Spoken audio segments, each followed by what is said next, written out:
Salve, pessoal! Estamos de volta no nosso videocast do curso de atualização da AFIA Neuro. Eu sou Drusus Pérez, sou um dos editores do canal e a gente vai falar um pouco hoje sobre doenças raras. A gente tem algumas doenças, né? Neurologia é uma especialidade de doenças raras, mas a gente tem algumas doenças raras que têm tratamento modificador da doença. Eu acho que é interessante a gente entrar nesse tema, abordar, lembrar dessas doenças. E para falar desse tema, veio convidado hoje o Dr. Felipe Cunha, que é um dos editores do canal, médico neurologista, titular da Academia Brasileira de Neurologia e atualmente vice-presidente do Capítulo Mineiro, não é isso? E da Sociedade Mineira de Neurologia. Muito bem-vindo, Felipe. Muito obrigado, Drus. Obrigado a todos. E eu acho que esse tema é super, super bacana da gente falar de doenças raras. E eu falo que eu, Drus, acho que a gente combina muito bem. Nós temos uma especialidade médica de neurologia e nossa subespecialidade seria a parte de neurohospitalista. Mas eu e ele gostamos de doenças mais complexas, de doenças mais difíceis. E as doenças raras têm essa particularidade, né? Porque são poucos casos, a gente tem essa questão de doenças raras no Brasil e no mundo inteiro, são poucos casos que afetam, então, um pequeno número de pessoas, mas que, se somando, depois pode dar um volume grande de pessoas. E que a gente tem um grande desafio no Brasil e no mundo, que é o desafio de fazer um diagnóstico.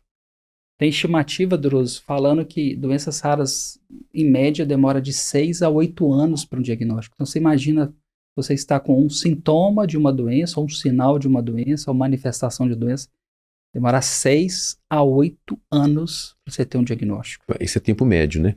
Tempo médio. Então, você imagina que tem pessoas que nem diagnóstico tiveram. Se tem um que ganha com 2 anos, o outro para dar esse tempo médio ganha com 12, né? Ou com 12. Então, isso gera um atraso no tratamento e, consequentemente, um impacto na qualidade de vida desse paciente e muito, né? Então, então assim, a gente fala um pouco de doença rara, por isso que é importante, é para relembrar. Elas vão continuar a ser raras, eu acho que a maior parte das doenças raras vão continuar sendo raras, mas eu acho que para lembrar e para você identificar os sinais de alerta, os sinais de pensar, e entender que algumas doenças raras, e a gente tem nisso, algumas doenças raras que não é a maioria, então isso é uma parte ruim. A maior parte das doenças raras não tem um tratamento modificador.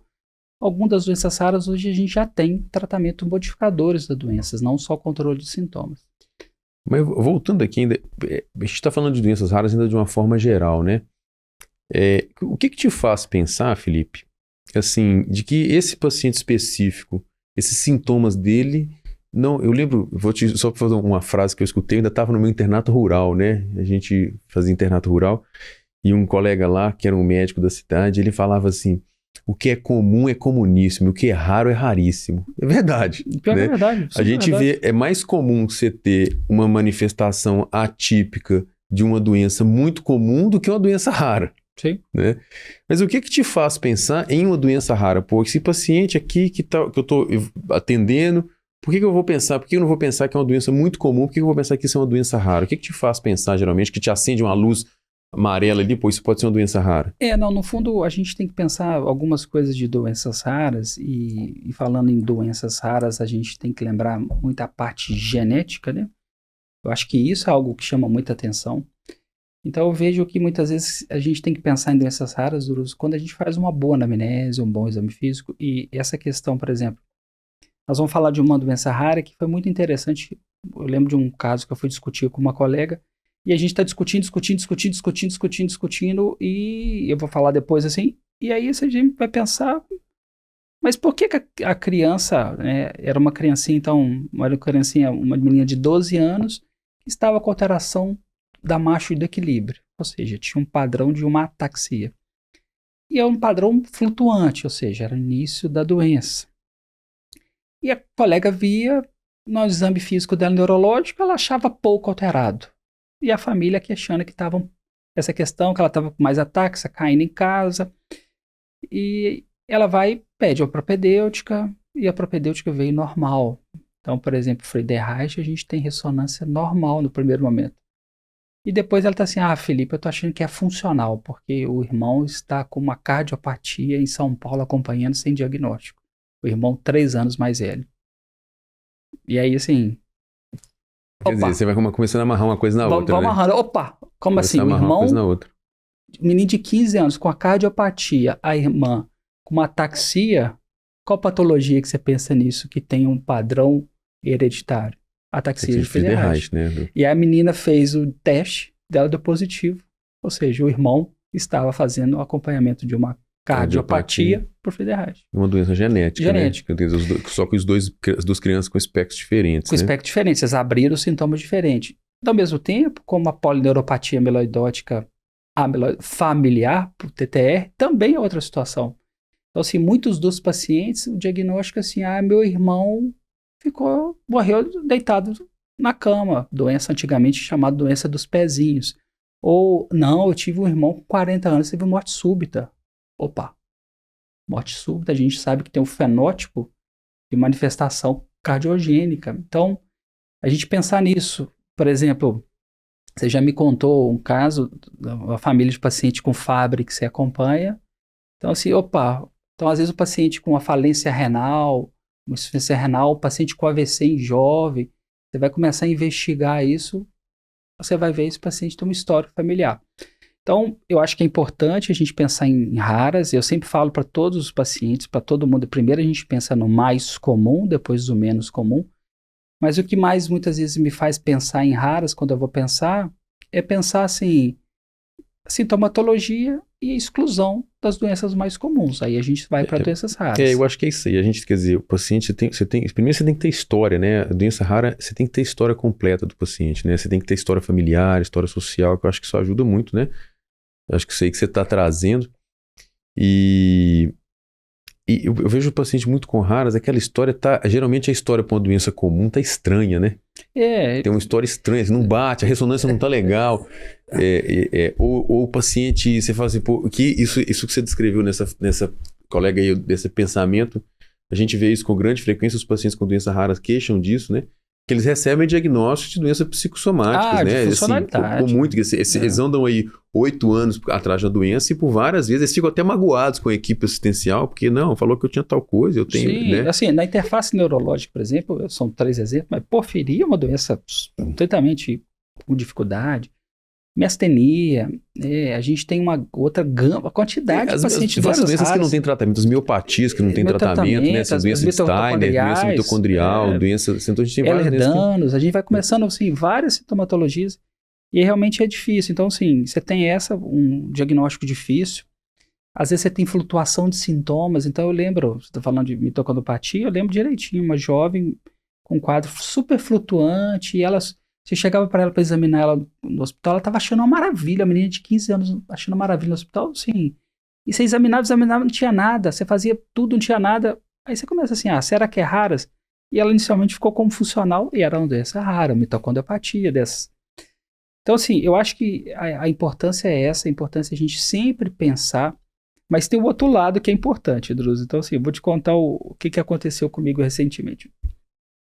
Como eu estou acompanhando muito casos de doenças raras e polineuropatia amiloidótica familiar é uma delas, um colega, o cardiologista, tem feito também esse trabalho, tem acompanhado muito essa de PAF com TTR no fenótipo cardiológico. Ele me encaminhou recentemente um paciente com uma dificuldade de marcha.